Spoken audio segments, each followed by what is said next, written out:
Lijep pozdrav svima. Nisam se dugo javio zato da te tehnike crne psihijatrije kojim sam sad tu izložen ne djeluje i na vas. I zato jer sam jednostavno iz taktičkih razloga se pokušao fokusirati na ono najbitnije, a instinkt mi veli da 2024. godina bude odlučujuća. Ili budu oni sve uništili, ili bomo mi pokušali sve spasiti. Ne vjerujem inače u numerologiju, ali s vremenom mi se čini da se stalno te iste brojke meni pojavljaju u životu kad se neke bitne događa, tako da sam siguran da ova godina bude zanimljiva i da bude za pamćenje. Tema je ta koja je u biti isto bitna kao temelj da razumijete neke poveznice, a morate znati da je Varaždin, takozvani grad baroka, bivši grad glavni Hrvatske, da on do 1945. godine bio njemački grad. I kad su ušli Njemci u Varaždin, načelnik je došao pred njemačku vojsku, bacili su im cvijeće kao osloboditeljima i pozdravio ih je sa riječima Wir die braven Deutschen. Zatim smo izgubili rat i onda je obećana amnestija i svi koji su bili pismeni, koji su se javili, oni su ubijeni tjedan dana u šumama Kalnika. Nitko za ovo nije odgovarao. Oni su pobili inteligenciju, nositelje napretka, civilizacije i prosperiteta u Varaždinu. I onda je ta divlja horda bandita, zaluđena krvo-crnim pentagramom, preuzela Varaždin. A njihovi ideološki i biološki potomci još uvijek vladaju i drže Varaždin u tom nekakvom mraku sotonizma. Prvo sam mislio, to je glupost, to je neka urbana legenda, ali očito nije. Ove zadnje godine pokazale su da je to nažalost točno. Morate znati da je Tito kao mason i sotonista najvišeg stupnja primio najviši orden Vatikana od samog pape. A toliko je katoličkih vjernika dal pobiti od Bleiburga do Križnog puta i svi ubijeni su imali krunicu sa sobom i vjerovali u neki spas, vjerovali u spašenje i crkvu, a crkva ih je izdala. Zamislite samo da su ljudi živi zazidane u hudoj jami. To su počinili komunisti po toj nekakvom obradu sotonizma. I sad kad je isto zanimljivo da djeca vodećih komunista i sotonista diplomiraju na Filozofskom fakultetu u Zagrebu vještičarstvo i pišu da lobiraju vještičarenje knjige, znači piše knjige o vještičarenju koje izdaje školska knjiga. Ono nevjerojatno. Morate znati da su jugo komunisti imali taj neki kult ličnosti, znači Tito je bio glavna faca, njihov bog, poslije to bio Tuđman, Titov oficir, ubojica hrvatskog naroda. I onda su se ti komunisti kasnije prebacili u nekako idolopoklonstvo nekih starih bogova i demona i postali su neki neo-starovjerci. I sad je problem da se taj sotonizam omalovažava i čini društveno prihvatljivim. To na primjer radi jedan varaždinski novinar koji kao da se umišlja da nekakav vampir ili krvopija i onda čak i sudjeluje u nekim skečevima na tu temu. I tu se onda ta nekakva opasnost ismijava i kamuflira kao nekakav folklor. Ali moram reći da i crkvenjaci, ovi idolopoklonci su također jedna slična skupina i druga grana sotonizma, znači nekakva lažna opozicija. Pa jeste vi uopće znali da je svecem proglašeni Papa Novotni, Pavao, imao kćer i njen muž je ubijen i ušutkan dok je napisao knjigu i objavio, mislim da je bil naslov Moj tast Papa. I sad tu kod nas se te nekakve masonske i sotonističke lože predstavljaju kao neki humanisti i dobročinitelji, a članovi, oni najniži, često uopće nisu upućeni i vjeruju da se doista radi o nekakvom dobročinstvu. Ima tu jedan primjer, jedan vođa tu mjesnih templara ili masonerije, kak već god, hvalisao mi se jedanput osobno u svojoj kancelarije sa godišnjom knjigom, gdje unutra su bili upisani svi glavešine na gotovo svim mjestima na svijetu. Znači njegovo ime isto bilo u toj knjizi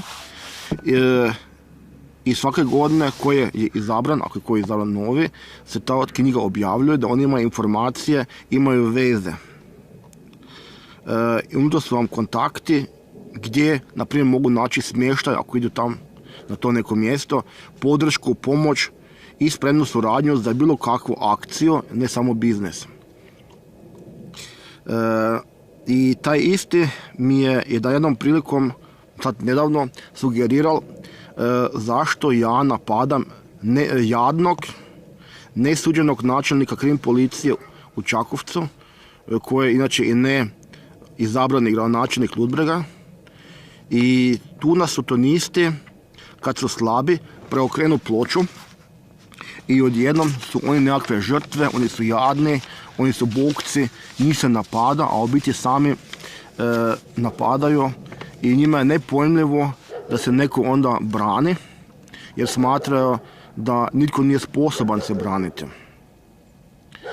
I sad, braneći tu spomenutu spodobu, šef ludbreških tih sotonista dao mi do znanja da mu je to isto jedan član bratstva. Znači, vi možete gledati i čitati između redovima, a po njihovim djelima ćete ih prepoznati. Svejedno kaj oni vama govorio, bitno je oni kaj rade. Eto, mislim da su mi opet poslali policiju, jer zapravo to isto rade, jer imaju od njih isto pod kontrolom. I onak je isto zanimljivo da ti sotonisti često govore istinu. I tak zapakiraju to istinu da izgleda kao neka nestvarnost. Primjer je, na primjer, Tom Cruise. Imate onaj film njegov Eyes Wide Shut, gdje on razotkriva u filmu stvarnost, ali glumi žrtvu, da se ljudi onak previknu na te priče kao ovce na krvav nož, sve dok im nije prekasno. I sad budete se pitali kako prepoznati sotoniste. Uglavnom su na vrhu društvene ljestvice ili su pak u sjeni. One iz sjeni prepozna se tak da ih se ne smije dirati. Ako ih diraš, napadnute ovi vidljivi, ovi na pozicijama. Kao primjer mogu tu navesti političara koji se je osramotio i pokazao svoju pravu čut muljažom oko dječjeg ministra.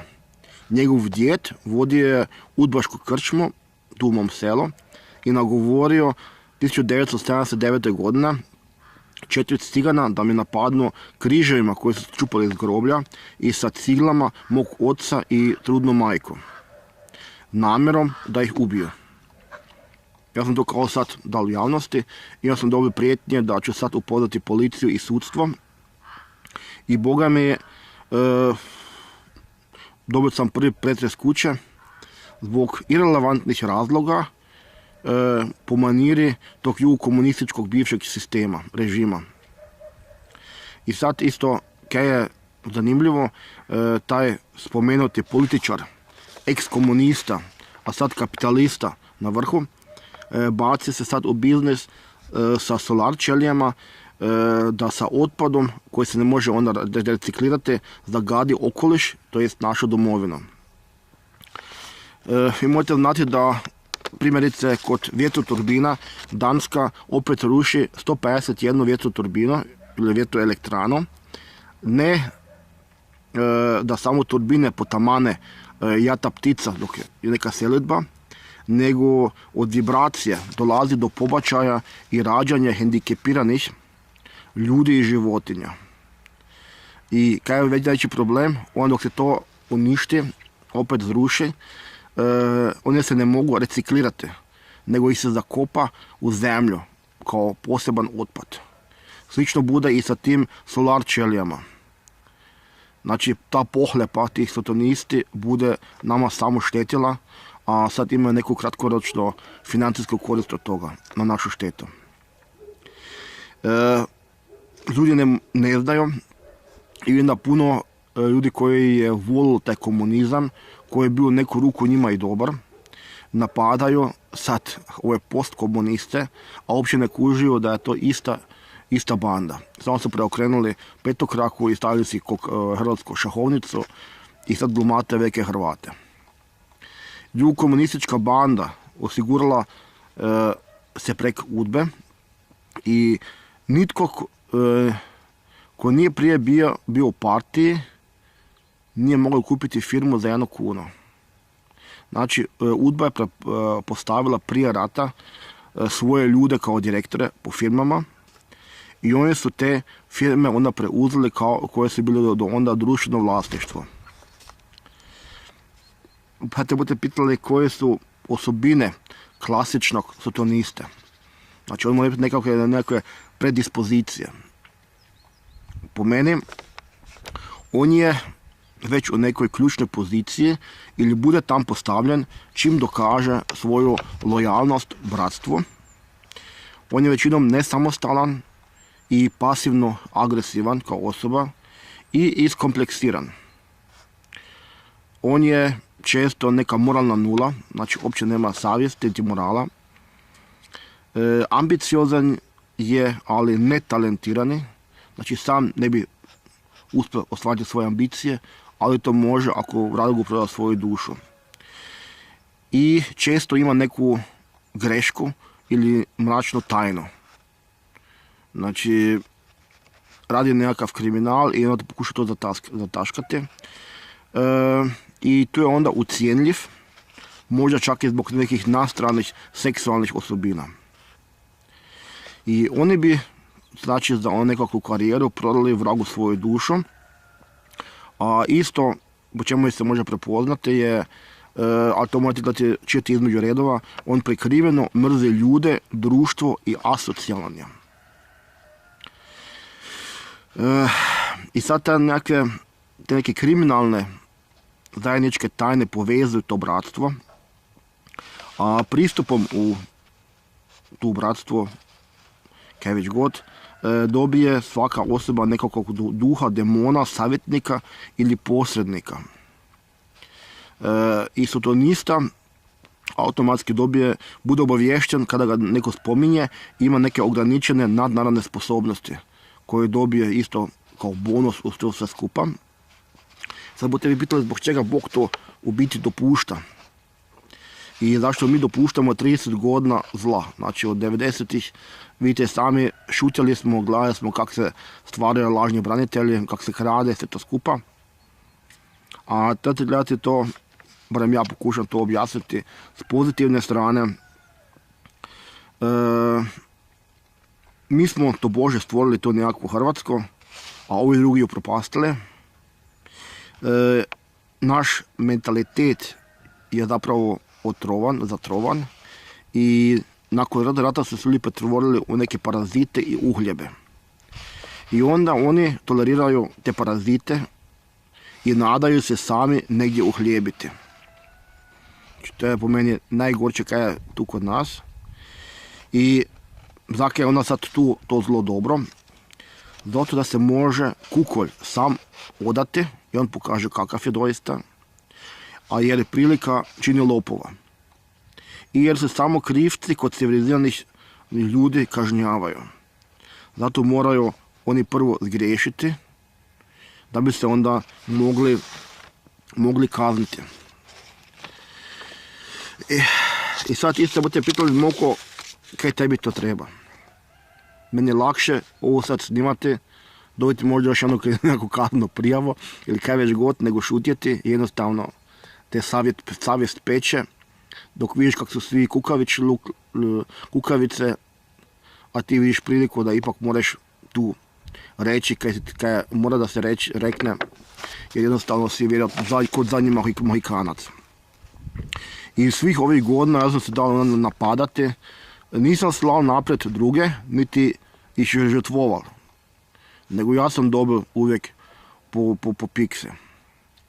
I stalno me neki instinkt sugeriral da je pobjeda naša i ništa nije izgubljeno. Niti budu ti sotonisti pobjedili. Oni mogu po koju bitku dobiti, ali konačna pobjeda mora biti naša i bude naša. Tako da onda isto, jednostavno jer nisi slomljen, zahvalan si tim napadima jer su te zapravo uzdigli su te, oni su sami tebi učinili uslugu. I tu su se oni isto odali kroz svoja kaznena djela i došli sam do imena tih korumpiranih policajaca, tužitelja i sudca. Oni su mi sami poslali dokazni materijal sa svojim imenima i potpisom.